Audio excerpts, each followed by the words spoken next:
जय श्री राम। धन्यवाद रवि जी, और आप और सभी मित्रों को लक्ष्मीपुत्र डॉक्टर कुमार गणेश का प्रणाम। नमस्कार।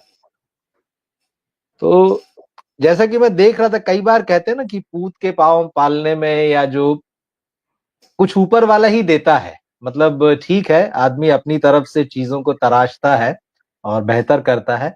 लेकिन जैसा मैं रफी साहब के बारे में कुछ चीजें पढ़ रहा था और कुछ बहुत सारे लोग जानते भी हैं कि एक तो वो छोटे से गाँव में पैदा पैदा हुए थे, बहुत सामान्य परिवार था, हाजी थे उनके पिता। और रफी साहब जो थे अपने माता-पिता की 5वीं या 6वीं संतान थे। कुल 8 भाई-बहन थे वो। और क्योंकि इतना बड़ा परिवार था तो फिर ये परिवार जो है उस गाँव से निकल कर सुल्तान कोटपुतली शायद उस जगह का नाम था। कोटला तो सुल्तानपुर। कोटला सुल्तानपुर। सुल्तानपुर। हाँ, हाँ, तो वहाँ से निकल कर फिर ये लोग लाहौर चले गए। उस समय देश का विभाजन नहीं हुआ था और लाहौर में फिर इनके पिता का एक ढाबा था, फिर इनके बड़े भाई की जो है नाई की शॉप थी। रफ़ी साहब भी शायद तीसरी चौथी तक कुछ पढ़ने के बाद में वो लाहौर चले गए थे और वहाँ पर भाई के साथ उन्होंने काम करना शुरू कर दिया। वहीं पर एक किस्सा मिलता है कि एक फ़कीर उनके दुकान पर आया था, उनके जी भाई की दुकान पर।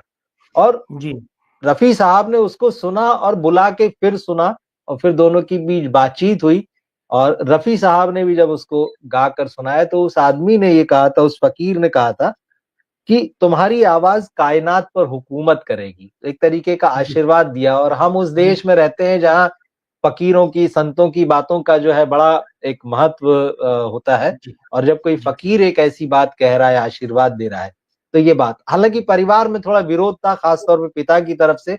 हाजी थे, कट्टर थे, धार्मिक थे, तो वो नहीं जी चाहते थे, लेकिन भाइयों का सपोर्ट मिला, समय भी धीरे-धीरे बदल रहा था और जी चीज़ें आगे बढ़ रही थी।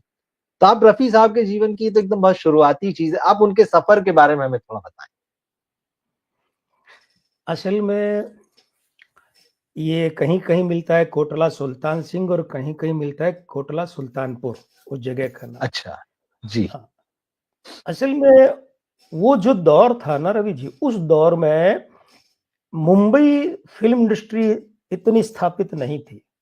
उस जी। समय एक तो कलकत्ता फिल्म इंडस्ट्री, यानी वहाँ जो हिंदी फिल्में बनती थी, बहुत बड़ा मकाम था। दूसरा लाहौर, हिंदुस्तान के एक उस कोने में, दूसरा इस लाहौर का जो फिल्म उद्योग है बहुत स्थापित था। और वहाँ उस समय पंचोली जैसे प्रोड्यूसर हुआ करते थे, जो बहुत बड़ी बात थी। उन्होंने प्राण जैसे कई लोगों को, रफी साहब को भी मौका दिया। तो वहाँ उन्होंने पंजाबी फिल्म में सबसे पहले गाया। उम्र रही होगी लगभग 20-21 साल की। 20-21 साल का पक रहा नौजवान होता है ना। तो बिल्कुल। वो आवाज जो उनकी पक रही थी, उस समय मौका मिला तो 3 पंजाबी फिल्में, गाँव की गोरी जो विलेज गर्ल नाम से थी, हुँ, हुँ। और 2 फिल्में थी। तो इस तरीके से पंजाबी फिल्मों पर जो लोग थे वहाँ उस लाहौर फिल्म इंडस्ट्री में, मुंबई की हिंदी फिल्म इंडस्ट्री जो है उस पर बहुत गौर करती थी। चरित्र अभिनेता और कॉमेडियन ओम प्रकाश की बात कर लीजिए भले, ये पंजाबी फिल्मों में हीरो हुआ करते थे। बिल्कुल। बहुत बड़ी बात थी। राय बहादुर चुन्नीलाल ने जब बॉम्बे टॉकीज के बाद में, बॉम्बे टॉकीज से ये लोग अलग हुए ना, अशोक कुमार और राय बहादुर चुन्नीलाल, जी, जी, जी। देवी के रानी बिल्कुल। और, हाँ, देवी का रानी और उनसे अलग हो गए, तो हिमांशु रॉय से। तो इन्होंने फिर फिल्मिस्तान बनाया, फिल्मालय, फिल्मिस्तान ना। तो वो जो जी। चीज थी, तो ये लोग जो मुंबई फिल्म इंडस्ट्री वाले है, वहाँ लाहौर की इंडस्ट्री पर बहुत गौर करते थे। और लाहौर में ज्यादातर पंजाबी फिल्में बनती थी, हिंदी नहीं। तो वहां ठीक। पंजाबी फिल्मों में जब इन्होंने, अच्छा, 3 फिल्मों में गाया और काम भी किया, एक्टिंग भी की। हाँ, हाँ। उसके बाद जब ये वहां से सीधे तार जुड़ते हैं मुंबई तक, मतलब आप अचंबा करेंगे कि लाहौर से मुंबई फिल्म इंडस्ट्री कितनी जुड़ी थी कि ओम प्रकाश वहां बहुत हिट हो गए हीरो के रूप में। तो वो यहाँ बात करने आए थे एस मुखर्जी से। एस मुखर्जी मतलब जो फिल्मिस्तान के मालिक थे और अशोक कुमार के जीजा थे, एस मुखर्जी, है ना। जी। तो वो जो एस मुखर्जी है, उन्हें ओम प्रकाश ने कहा मैं अपनी फिल्म दिखाना चाहता हूं। तो बोले रील लाओ दिखाओ। तो लाहौर से उन्होंने बाई रोड कार से लाहौर से मुंबई रील मंगवाई। इतना जीवंत जुड़ाव था।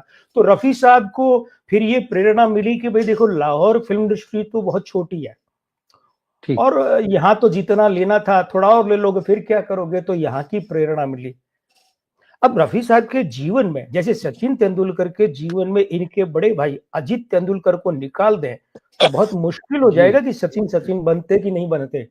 ऐसे सही इनके बात बड़े है। भाई थे। भाई पिता तो हाजी थे। हाजी जी, जो बन जाते हैं प्राय, क्योंकि इस्लाम में तो संगीत हराम है ना, गाना बजाना हराम बिल्कुल, है, नाचना। तो बिल्कुल। खैर एक फिरका हराम कहता है, दूसरा उसी का पूजक है जो सूफी पद्धति का है। तो सूफी, बड़े भाई बिल्कुल। जो है उन्होंने प्रोत्साहन दिया और मुंबई आने में मदद की और ये मुंबई आए। और यहाँ पर उस समय स्टूडियो के चलन हुआ करते थे, उनके अपने बैनर होते थे, उनके जी, कलाकार जो भी है, गायक गीतकार संगीतकार हीरो हीरो, वो सब महीने की तनख्वाह से बंधे होते थे। तो उस समय इन्होंने यहाँ आकर जो अपना संपर्क किया कुछ लोगों से, उन्होंने इन्हें बॉम्बे टॉकीज तक पहुंचा दिया।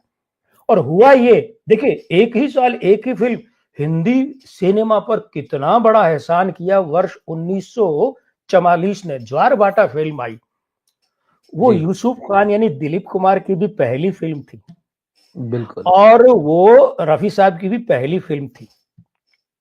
तो रफी साहब को पहला चांस तो यहाँ, लेकिन जो उनकी बात पर गौर किया गया, उनकी आवाज पर, जी, वो 1946 में किया गया।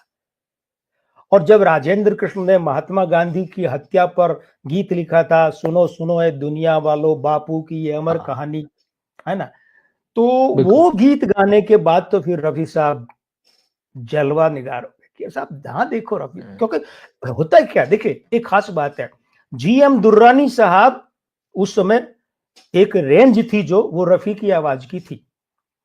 अब आप कहेंगे उल्टा कैसे, रफी तो बाद जी, में, आपको ये कहना चाहिए था कि रफी की आवाज जीएम दुर्रानी की रेंज की थी। नहीं, जैसे अनवर को आप सुनेंगे तो कुछ हद तक किसी किसी गाने में, दबे दबे गानों में रफी जैसे लगते हैं, हाँ, है ना। ठीक विपिन है। सचदेवा सनम बेवफा वाले, उनको मध्यम जी, में सुनते तो रफी जैसे लगते हैं, बस थोड़ी थोड़ी रेंज में।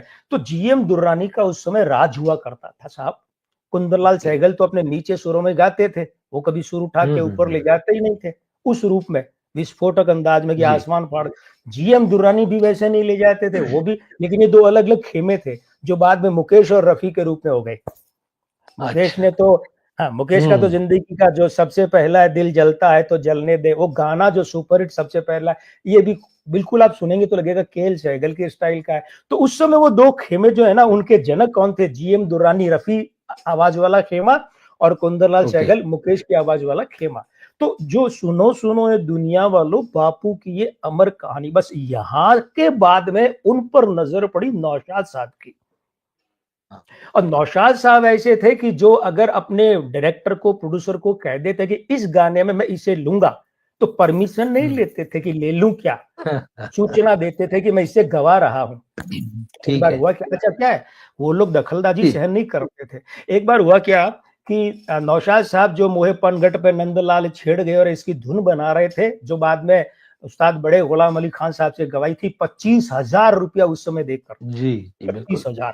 तो बीच में वो जो थे अपने ये डायरेक्टर आसिफ साहब के, आसिफ साहब जो है वो बीच में बता रहे थे कि यार ये यहाँ पीस दे दो।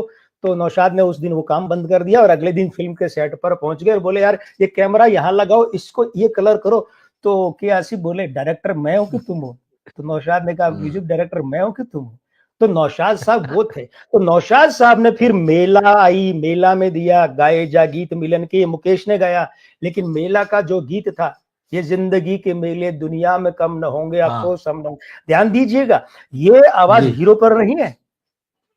मेला फिल्म की कहानी भी नौशाद साहब ने लिखी थी, संगीत भी है, लेकिन ये जो गाना है ये फिल्म में इकलौता रफी का गाना है। आवाज तो मुकेश जी ने दी थी दिलीप कुमार को, लेकिन इस एक बिल्कुल। गाने से रफी साहब ने बड़ा विस्फोट कर दिया। ये जिंदगी के मेले क्या रेंज में थे। इधर आप अंदाज में देखिए, महबूब खान के यहाँ कौन है, हिंदुस्तान की सबसे पहली मल्टी स्टारर फिल्म 1951 में आई थी, किस्मत, दीदार, ठीक। क्षमा कीजिएगा, दीदार, दीदार हुए हम जिनके लिए बर्बाद और बचपन के दिन भुला न देना, है ना।